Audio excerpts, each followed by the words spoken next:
this is kind of rough and you have to go pee and you're all nervous. To start off, my name is Tatiana. I am 26 years old, and my story is quite unique.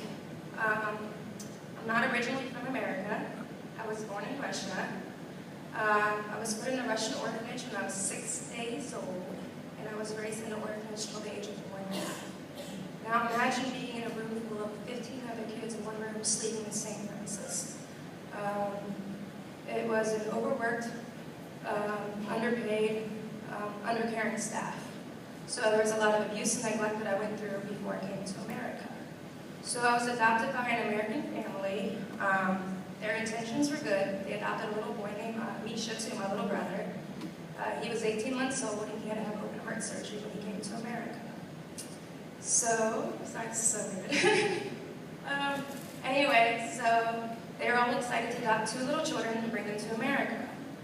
Well, you would think that would be a happy ending, but it wasn't for me. Due to all the problems I had being in Russia and the neglect and abuse I've endured, I was diagnosed with severe reactive attachment disorder. And basically that means I was not able to bond with anyone.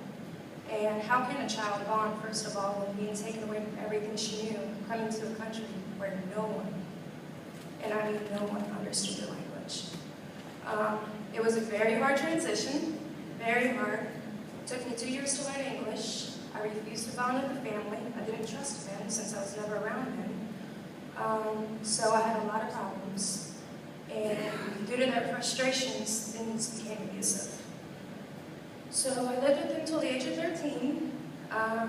They put me in foster care because they couldn't handle me, but there were more issues behind the story. Either way, I was put in foster care when I was 13. So once again, I had to go through another culture shock, coming into the foster care system. So, being 13 years old, living in a suburban lifestyle, to being thrown into the hood life, that was a very hard transition. I was put in a house with 8 other people. The first thing one of my foster sisters told me was, "You snitch on me, I snitch on you." And I'm thinking, what is that? So I learned to speak slang, I learned to fight, I learned to smoke cigarettes. I already had a history of running away, but I ran away a lot more when I was with them. I got in a lot of trouble too with the law. There's a lot of things I'm pretty lucky with that I did not get caught with. I used to break into cars in the middle of the night to get money out of people's cars. I'm very blessed I did not get caught with that.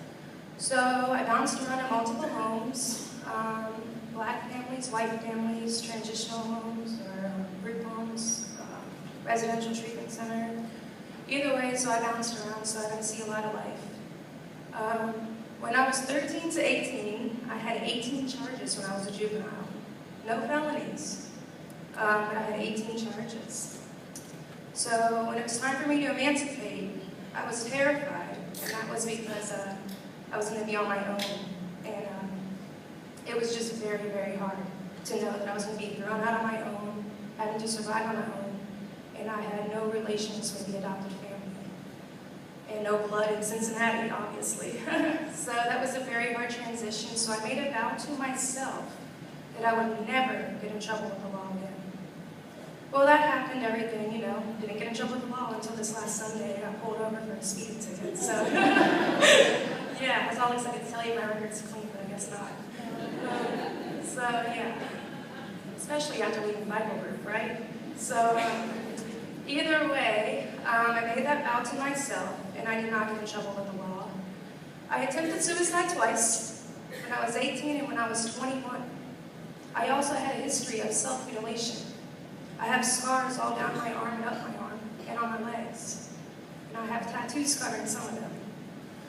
So, attempting suicide, self-mutilation. I never got into drugs, except for smoking marijuana. That was the worst I did.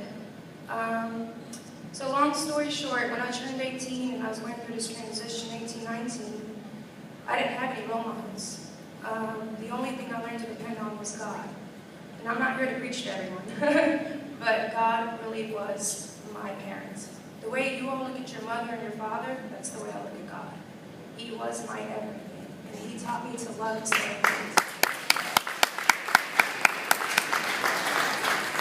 So,